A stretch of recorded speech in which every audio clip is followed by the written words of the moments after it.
Hello दोस्तों, स्वागत है हमारे यूट्यूब प्लेटफॉर्म मैथमेटिक्स सब पर। और जैसा कि मैंने आपको पिछली वीडियो में बताया था कि हम पहली वीडियो में जो हमने इससे पहले हमने अपलोड की थी वो थी संबंध से संबंधित, और अध्याय एक है संबंध एवं फलन। तो अगर आपने पिछली वीडियो नहीं देखी तो आप डिस्क्रिप्शन में जाएंगे तो वहाँ पर आपको उसकी लिंक मिल जाएगी, तो आप उसको देख सकते हैं। तो इससे पिछली वीडियो में हमने पढ़ा था कि संबंध क्या कहलाती है, संबंध के प्रकार कितने होते हैं। तो और अब हम आज पढ़ेंगे फलन। फलन क्या कहलाता है और फलन के कितने प्रकार होते हैं। जब तक आपको अध्याय एक में संबंध और फलन की परिभाषा स्पष्ट नहीं होगी तब तक आप इनके सवाल नहीं बना सकते। तो अगर आपको अध्याय एक में अच्छी कमांड करनी है तो आपको पहले परिभाषाएं क्लियर होनी चाहिए। और मुझे लगता है कि 12वीं एनसीईआरटी बुक में ये पहला ही चैप्टर है जो बहुत सारे बच्चों को दिक्कत खड़ी करता है। बाकी सभी टॉपिक एकदम क्लियर होते हैं, मैथ के सीधे सीधे हैं। इसमें हल्का सा थ्योरी वाला चैप्टर भी है और समझने वाली चीजें भी है, तो यहाँ पर बच्चे डरते हैं। तो आइए हम बहुत सरल तरीके से हम इसको आपको लिए दे रहे हैं और आप इसको बहुत अच्छे से लें। और अगर आप हमारे चैनल पर नए हैं तो चैनल को सब्सक्राइब करें और वीडियो को लाइक जरूर करें। चलिए आज हेडिंग हमारे पास फलन। फलन को हम क्या कहते हैं? फलन को हम कहते हैं फंक्शन। फलन को हम कहते हैं फंक्शन।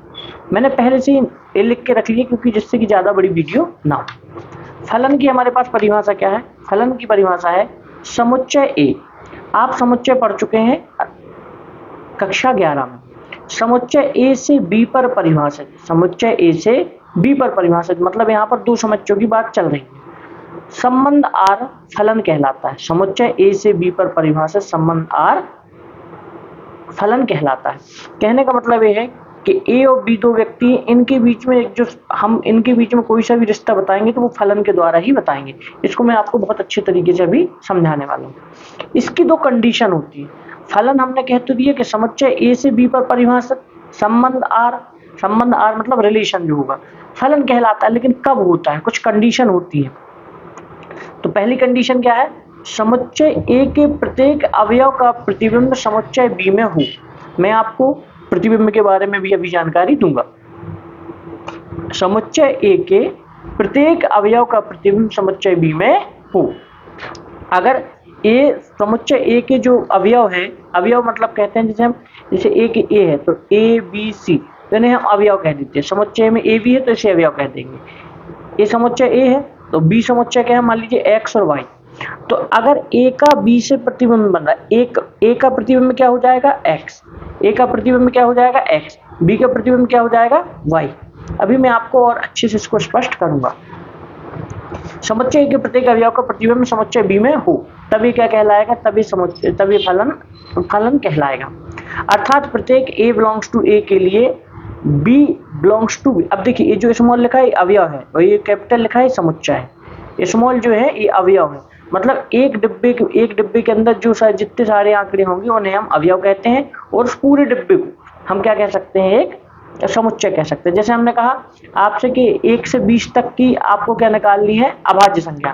तो 1 से 20 तक की आप अभाज्य संख्या इस पूरे ब्रैकेट के अंदर लिखेंगे तो पूरी अभाज्य संख्या एक समुच्चय कहला जाएगा। 1 से 20 तक की, जो 1 से 20 तक की अपन लिखेंगे 2, 3, 5, 7, तो ये क्या कहला जाएंगे? अवयव कहला जाएंगे।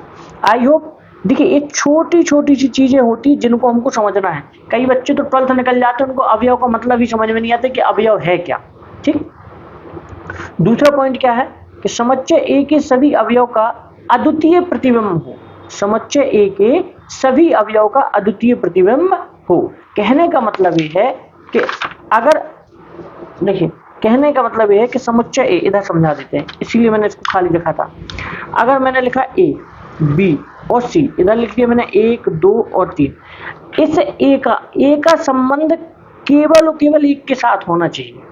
ऐसा नहीं कि ए का संबंध एक के साथ भी हो जाए और ए का संबंध दो के साथ भी हो जाए, ऐसा संभव नहीं होगा। इसी चीज को इन्होंने लिखा है कि समुच्चय ए के सभी अवयव का अद्वितीय मतलब एक, जैसे अपन ने पढ़ा अद्वितीय मतलब उसके जैसा कुछ नहीं, मतलब एक। अद्वितीय मतलब केवल एक प्रतिबिंब ही समुच्चय बी में हो। बात समझ में आई क्या? जैसे ए का एक से ही संबंध होगा, एक का एक से और एक का दो से संबंध नहीं हो सकता। अगर ऐसा है तो वो फलन नहीं कहलाएगा। ठीक। इसमें क्या लिखेंगे, यदि a b belongs to function फलन में है तो ए सी बिलोंग्स टू भी फंक्शन में होंगे। ये बात समझ में आई क्या आपको? और बी बराबर सी होगी। तो इधर अपन को ज़्यादा एक क्या है, टेक्निकल वो जो परिभाषा है इनको अपन को पढ़ना है और नोट भी करना है, क्योंकि कई बार परिभाषा पूछ ली जाती है। अब आइए हम जानते हैं, अपन फलन के बारे में समझते हैं। अपन ने मान लिया कि एक फलन है, कौन सा फलन है, f such that a tends to b. तो इन दोनों का मतलब समझिए कि होते क्या है। जो ए लिखा है इसे हम कहते हैं प्रांत, क्या कहते हैं, प्रांत। और जो बी होता है उसे हम कहते हैं सहप्रांत, क्या कहते हैं, सहप्रांत। इस बात को बिल्कुल गांठ बांध के रख लीजिए। अगर कभी फंक्शन में ऐसा लिखा, function f such that p instance to q, तो पी क्या कहलाएगा, प्रांत, क्यू क्या कहलाएगा, सहप्रांत। कई भी प्रकार से वो बदल सकते हैं। मान लीजिए एस लिख दिया और टी लिख दिया, तो ये एस क्या कहलाएगा, प्रांत, और टी क्या कहलाएगा, सहप्रांत। तो एक तरीके हैं लिखने के, इनको अपन को घबराना नहीं है। जैसे अपन लिखते थे, समीकरण बना लेते थे 2x प्लस वाई, ये दो चर वाले रेखिक सम, यहाँ अपन ए भी तो लिख सकते थे 2s प्लस टी, तो ए भी तो चर ही कहलाते थे। तो केवल लिखने का तरीका है घर में, ठीक है। अब देखिए हमने फलन लिया है f such that a instance to b. यदि एफ ए मतलब जो इसके अंदर अब ए क्या है, समुच्चय है, और इसके अंदर जो पूरे अवयव हो ए में गिने जाएंगे। ए बी है, इसके अंदर जो भी अवयव हो स्मॉल बी में गिने जाएंगे, क्योंकि ये तो अपन ने माने हैं ना अंदर, अपन को पता थोड़ी कि यही फिक्स अवयव हो। यदि एफ ए बराबर बी है तो बी को फलन एफ के अंतर्गत ए का प्रतिबिंब कहते हैं तथा ए को बी का पूर्व प्रतिबिंब कहते हैं। कहने का मतलब ये है कि अगर ए का प्रतिबिंब क्या बन जाएगा, यहाँ पर ए का प्रतिबिंब आपका बन जाएगा एक, क्या बन जाएगा, क्योंकि ए किससे कनेक्टेड है, एक से। मान लीजिए कि बी सी से कनेक्टेड है, बी 3 से कनेक्टेड है, तो बी का प्रतिबिंब क्या बन जाएगा, बी का प्रतिबिंब बन जाएगा आपका 3, और सी का प्रतिबिंब क्या बन जाएगा, सी का प्रतिबिंब बन जाएगा आपका 2, सी का प्रतिबिंब क्या बनेगा आपका 2। अब बात आती है पूर्व प्रतिबिंब। पूर्व प्रतिबिंब क्या कहलाता है, अगर आप इसको उल्टा लिख देंगे कि ए का पूर्व प्रतिबिंब क्या है, एक का पूर्व प्रतिबिंब क्या है ए, 3 का पूर्व प्रतिबिंब क्या है बी, और 2 का पूर्व प्रतिबिंब क्या है सी। तो हमको इन चीजों की बिल्कुल परिभाषा बिल्कुल व्यवस्थित तरीके से हमको पता होना चाहिए कि सर प्रतिबिंब क्या कहलाता है, पूर्व प्रतिबिंब क्या कहलाता है। ए बी से जिस भी अवयव से कनेक्टर है, ए का प्रतिबिंब 1 है, बी का प्रतिबिंब 3 है, और सी का प्रतिबिंब 2 है। ए का पूर्व प्रतिबिंब ए है, 2 का पूर्व प्रतिबिंब सी है, और 3 का पूर्व प्रतिबिंब बी है। आई होप आपको ये चीज बहुत अच्छी से क्लियर हो गई होगी। हमारे लिए बहुत ही आवश्यक है कि हम संबंध और फलन को बहुत स्पष्ट तरीके से जान पाए, तब जाकर हमको सवाल कर पाएंगे।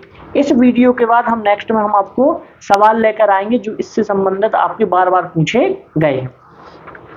देखिए अब क्या कह रहा है, एक पॉइंट तो पढ़ लिया। हाँ, अब दूसरा क्या है कि समुच्चय ए को फलन एफ का प्रांत कहते हैं। ये बात बिल्कुल याद रख लो। कभी भी आपसे पूछा जाए कि खाली स्थान को फलन का प्रांत कहा जाता है, तो समुच्चय ए को, समुच्चय बी को फलन का क्या कहला जाता है, सहप्रांत। हमने बताया था प्रांत और सहप्रांत। ये पूरे जो ए में लिखे हैं क्या कहलाएंगे, प्रांत। ये जो बी में लिखे हैं क्या कहलाएंगे, पूरे सहप्रांत। समुच्चय बी के सभी अवयव, समुच्चय बी के सभी अवयव प्रतिबिंब मानों के, मतलब कहने का मतलब है कि यहाँ जितने भी मान रहेंगे और जिनका इनसे संबंध, जिनका प्रतिबिंब रहेगा, बी के जो अवयव हैं इनका जो प्रतिबिंब ए में बनेगा वो सब क्या कहलाएंगे, वो सब परिसर कहलाएंगे। इस बात को आप ध्यान रखना। आपको इनको बहुत व्यवस्थित रूप से लिख लेना है। इससे व्यवस्थित नोट्स आपको इतनी आसानी से तो नहीं मिलेंगे जितनी आसानी से मैं आपको प्रोवाइड करवा रहा हूँ। बाकी आपको, आप कोचिंगों में जाते होंगे, अगर आपने ऑनलाइन कोर्स खरीदे हैं तो वहाँ पर ये पैड में मिलते हैं जो मैं आपको फ्री में प्रोवाइड कर रहा हूँ। देखिए उदाहरण के लिए हम यहाँ पर फिर से पूरी चीज़ों को जानते हैं। हम यहाँ पर क्या जानेंगे, पहले हम जानेंगे सब प्रतिबिंब क्या कहलाता है। प्रतिबिंब, तो एक का प्रतिबिंब क्या बनेगा, एक का प्रतिबिंब बनेगा ए। 2 का प्रतिबिंब क्या बनेगा, इस हम प्रतिबिंब की बात कर रहे हैं, 2 का प्रतिबिंब क्या बनेगा डी। यहाँ पर 3 का प्रतिबिंब क्या बनेगा, 3 का प्रतिबिंब बनेगा सी, और 4 का प्रतिबिंब क्या बनेगा बी, 4 का क्या बनेगा बी। क्या ये बात समझ में आई। यहाँ पर अब हम बात करेंगे पूर्व प्रतिबिंब की, किसकी, पूर्व प्रतिबिंब की। जब हम प्रतिबिंब की बात करते हैं तो ए में बी देखते हैं, और जब पूर्व प्रतिबिंब की बात करेंगे तो बी से ए जाएंगे। तो इधर हम क्या बोलेंगे, ए का पूर्व प्रतिबिंब क्या बनेगा, ए का पूर्व प्रतिबिंब बनेगा 1, डी का पूर्व प्रतिबिंब क्या बनेगा, तो आप कहेंगे सर 2, सी का पूर्व प्रतिबिंब क्या बनेगा, तो आप कहेंगे 3, बी का पूर्व प्रतिबिंब क्या बनेगा, तो आप बोलेंगे 4। आई होप आपको ये चीज क्लियर हो गई होगी कि प्रतिबिंब और पूर्व प्रतिबिंब क्या है। ठीक है, अब देखिए, अब हमने क्या कहा था, प्रांत पढ़े थे। प्रांत क्या कहलाते हैं, हमने पढ़ा प्रांत, तो हमने कहा था कि समुच्चय ए के सभी अवयव क्या कहलाएंगे, प्रांत। तो समुच्चय ए में जो भी ये पूरे लिखे हैं तो ये क्या कहलाएंगे, प्रांत। हमने कहा समुच्चय बी में जो जो लिखे हैं वो क्या कहलाएंगे, सहप्रांत, वो क्या कहलाएंगे, सहप्रांत। परिसर क्या कहलाता है, परिसर ये कहलाता है, मान लीजिए कि इधर ई लगा होता है, ई लिखा होता, देखिए 1 का ए से संबंध, 2 का डी से संबंध, 3 का सी से संबंध, 4 का बी से संबंध। ई का तो किसी से संबंध नहीं है, ई इधर सहप्रांत में ई तो होता, लेकिन परिसर में ई नहीं होगा, क्योंकि जिसका प्रतिबिंब ए में बनेगा, बी के अवयवों का प्रतिबिंब ए में बनेगा, वही परिसर कहलाता है। ठीक है, तो ये चीज आप बहुत आराम से देखें, वीडियो को आपके लिए बहुत हेल्पफुल होने वाली है। और इतना डिटेल में आपको कोई पढ़ाता नहीं है, क्योंकि डायरेक्ट आपको सवाल करा दिए जाते हैं और आप उन्हीं सवालों को रटते रहते हैं, क्योंकि बच्चों को ये बोल दिया जाता है ये चैप्टर तो बहुत ऊट पटांग है, इसको ऐसे नहीं करते, इसको ऐसे केवल आप याद कर लो। तो आप व्यवस्थित पढ़ के चलें। ठीक है, अगर आप इस वीडियो में नए हैं, चैनल पर नए हैं, तो कृपया अगर वीडियो को लाइक जरूर कर दें और चैनल को सब्सक्राइब कर दें। अपने दोस्तों तक इसे जरूर शेयर करें, जिससे कि मुझे भी मोटिवेट मिलेगा और मैं आपके लिए ऐसा कुछ और कंटेंट बनाकर दूंगा। अगर आप वास्तव में इस वीडियो को सीरियसली देख रहे हैं तो कमेंट जरूर करें, जब कुछ को लिखते नहीं बन रहा तो एक थंब जरूर दें। देखिए, अब हम क्या जानेंगे, हमने पढ़ा था पिछली वीडियो में संबंध क्या कहलाते, संबंध के प्रकार पढ़े थे, वो इसी डिस्क्रिप्शन में डले हैं, तो आप देख सकते हैं इस वीडियो को, पिछली वाली वीडियो को। अब हम पढ़ेंगे फलनों के प्रकार। फलनों के प्रकार कौन कौन से होते हैं, एक एक ही फलन, जिसे हम क्या कहते हैं, वन वन फंक्शन भी बोलते हैं, इसी को हम इनजेक्टिव फंक्शन भी बोलते हैं, ये याद रखना। बहु एक फलन, इसे बहु एक ही भी लोग पढ़ते हैं, या बुकों में लिखा है इसे बहु एक या बहु एक ही फलन एक ही है। इसे हम पढ़ते हैं मैनी वन फंक्शन। इनको आप इंग्लिश में ही लिखते जाना, हिंदी में भी, तो आपके लिए अच्छा रहेगा। आक्षादक फलन, कौन सा फलन, तीसरा है आक्षादक फलन, जिसे हम बोलते हैं ऑन टू। और सर्जेक्टिव फंक्शन भी इसे हम, दो नाम है इसके भी दो नाम है, एक एक का वन है और इंजेक्टिव है, आक्षादक का ऑन टू है और सर्जेक्टिव है। अंतःक्षेपी को हम कहते हैं इनटू, अंतःक्षेपी फलन को हम क्या कहते हैं, इनटू फंक्शन। एक एक ही आक्षादक फलन को हम क्या कहते हैं, one onto function, one onto. आपको नाम से ही दिख रहा है कि एक एक ही और आक्षादक, इन दोनों से मिलकर एक फलन बना। बात समझ में आई? तो कितने फलनों कितने प्रकार होते हैं, आप कहेंगे सर 5। कितने प्रकार होते हैं, 5। अब हम इनके बारे में जानेंगे और इस वीडियो हम केवल इन्हीं के बारे में चर्चा करेंगे।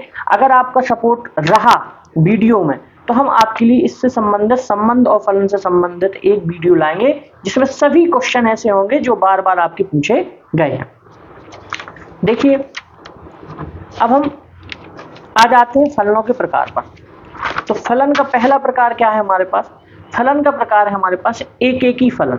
कौन सा फलन, एक एक ही फलन, जिसे हम कहते हैं वन और इंजेक्टिव फलन। जब समुच्चय ए के भिन्न अवयवों का समुच्चय बी में भिन्न प्रतिबिंब होता है, भिन्न मतलब समुच्चय है 1 2 3 4, तो देखो 1 का अलग प्रतिबिंब है, 2 का अलग प्रतिबिंब है, 3 का अलग है और 4 का अलग है। ऐसा नहीं है कि 1 का ए से भी है और बी से भी, ऐसा संभव नहीं है।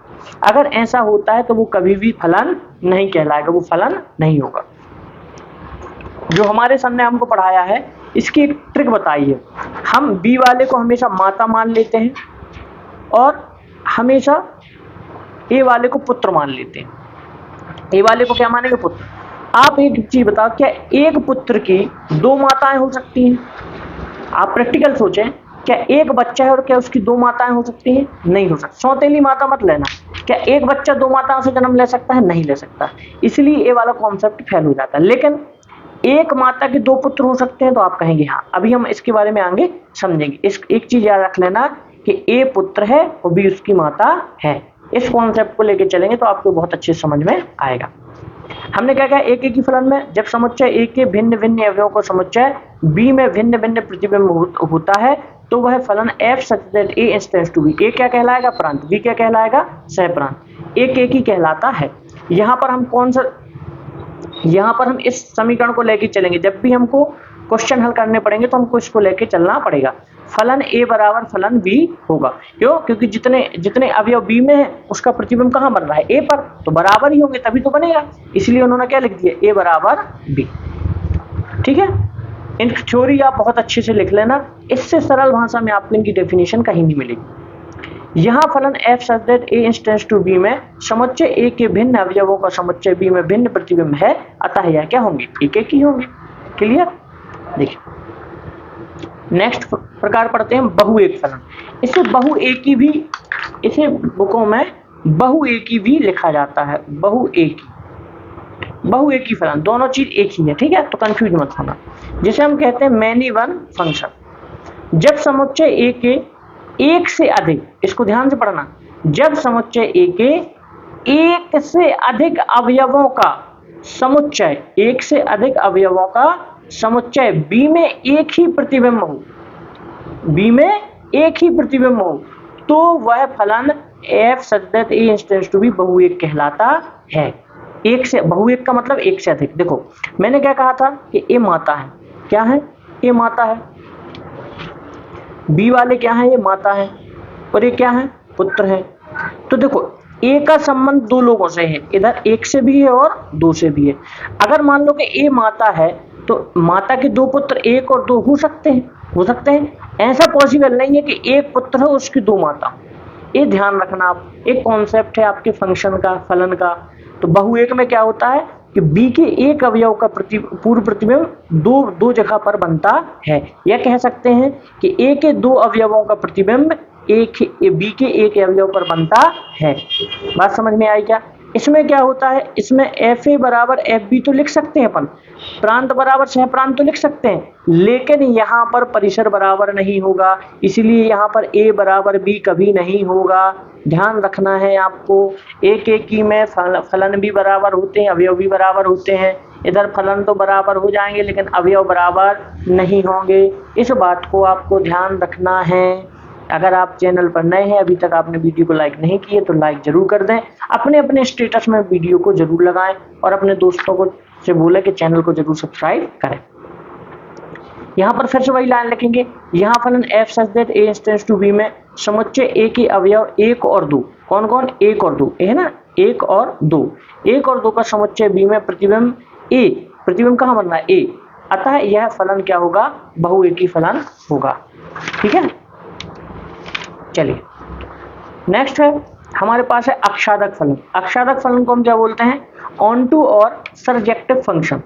इसकी डेफिनेशन क्या है हमारे पास, यदि समुच्चय b के प्रत्येक अवयव का पूर्व प्रतिबिंब, समुच्चय b के प्रत्येक अवयव का पूर्व प्रतिबिंब मतलब इधर b से a में पूर्व प्रतिबिंब a में है तो फलन f such that a instance to be अक्षादक फलन होगा। कहने का मतलब जो भी b में है इसका पूर्व प्रतिबिंब a में बनना चाहिए, यहाँ पर कुछ भी छूटना नहीं चाहिए। अगर कुछ छूट जाएगा तो वो फिर अक्षादक फलन नहीं बनेगा, वो क्या कहला जाएगा, अंतःक्षेपी कहला जाएगा। इसके बारे में हम अंतःक्षेपी भी पढ़ेंगे। देन डेफिनेशन को क्या बोलना है ना, ऐसा यदि समुच्चय b के प्रत्येक अवयव का पूर्व प्रतिबिंब समुच्चय a पर प्राप्त होता है तो वह फलन क्या होगा, वह फलन होगा आपका अक्षादक फलन। सीधे सीधे ऐसे क्वेश्चन नहीं पूछता, इधर क्वेश्चन पूछता है आप ऐसे फलन का नाम बताइए जिसमें परिसर बराबर होता है सह प्रांत के। परिसर किसके बराबर होता है, सह प्रांत के। ऐसा क्वेश्चन पूछेगा ऑप्शन ऑब्जेक्टिव में कि परिसर बराबर सह प्रांत होता है निम्नलिखित में से किसके, तो किसमें होता है, अक्षादक फलन। किसमें होता है, अक्षादक फलन। इसका ये टाइप है। यहाँ फलन f such that a instance to b में परिसर b बराबर है सह प्रांत f के। तो कुल मिला के कहने का मतलब है कि दोनों बराबर हैं। ठीक है, परिसर देखिए सह प्रांत क्या है, सह प्रांत a है b के पूरे मान, और परिसर क्या कहलाता है, जिसके प्रतिबिंब कहाँ पर बन रहा हो, पूर्व प्रतिबिंब a पर पूर्व प्रतिबिंब बन रहा हो। समझ में आई बात? अब अपन समझते हैं चौथा। अगर आपको कोई भी चीज समझ में नहीं आती तो आप कमेंट जरूर कर दें। अंतःक्षेपी फलन जिसे हम कहते हैं इनटू फंक्शन, क्या बोलते हैं, इनटू फंक्शन।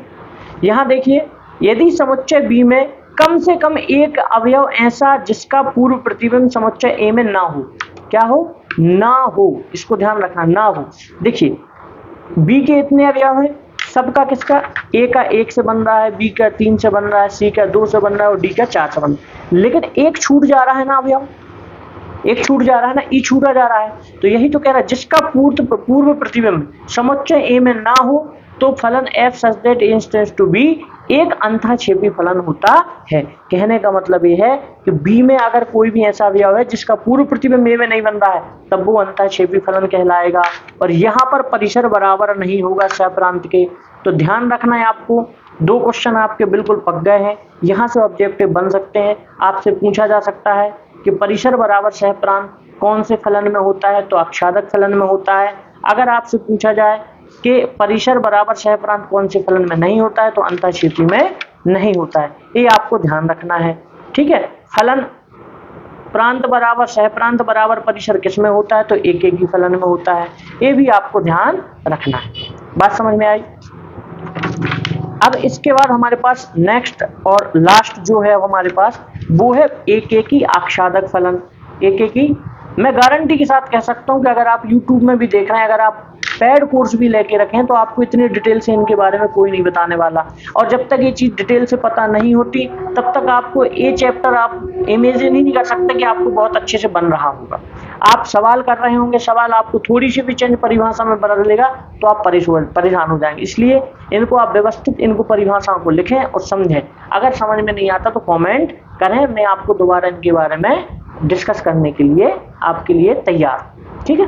देखिए लास्ट हमारे वीडियो का लास्ट टॉपिक, लास्ट पॉइंट है एकेकी आक्षादक फलन 1 1 और ऑन टू फंक्शन। इसमें से स्पष्ट लिखा है, जो हम पढ़ चुके हैं, एकेकी आक्षादक पढ़ चुके हैं, उन्हीं से मिलकर बना है। यदि कोई फलन f such that a tends to b एकेकी तथा आक्षादक दोनों हैं, तो वह एकेकी आक्षादक फलन होगा। इसे एकेकी आक्षादी या बाइजेक्टिव, ये ध्यान रखना, पूछा जाता है कि एकेकी आक्षादी कौन से फलन कहलाते हैं, तो आप कह सकते हो एकेकी आक्षादक फलन को हम एकेकी आक्षादी फलन कहते हैं। यहाँ पर फंक्शन बराबर होगा, क्योंकि एकेकी में बराबर होते थे, तो यहाँ पर भी होंगे। और परिसर बराबर सहप्रांत होगा, क्यों, क्योंकि आक्षादी में परिसर बराबर सहप्रांत होता था। तो ये चीजें हमको याद रखनी है। तो यहाँ पर देखो एकेकी भी है और परिसर बराबर सहप्रांत भी है, यही सहप्रांत है। और इनका संबंध सभी का इनसे ए से है, इन सभी का पूर्व प्रतिबिंब ए पे बन रहा है, तो ये क्या हो जाएंगे, परिसर हो जाएंगे। बात समझ में आई? तो यहाँ क्या लिख सकते हैं, यहाँ फलन f में समुच्चय ए के भिन्न अवयवों का समुच्चय बी में भिन्न प्रतिबिंब है, तथा यह यहाँ परिसर बराबर सहप्रांत है, अतः यह फलन क्या होगा, एकेकी आक्षादी होगा। बहुत बहुत धन्यवाद आपका, अगर आपने इस वीडियो को पूरा देखा है आप, और इसे वीडियो को लाइक जरूर करें और अपने दोस्तों के साथ शेयर करें। ये मेरे लिए बहुत बड़ी हेल्प होगी आपकी अगर ऐसा करते हैं। स्टेटस जरूर लगा दें। और अगर आपके कुछ ग्रुप हैं, जो आपके स्कूल ग्रुप हैं या कोचिंग ग्रुप हैं, जहाँ पर भी हैं, तो आप ग्रुपों में इसे शेयर जरूर कर दें। Thank you very much.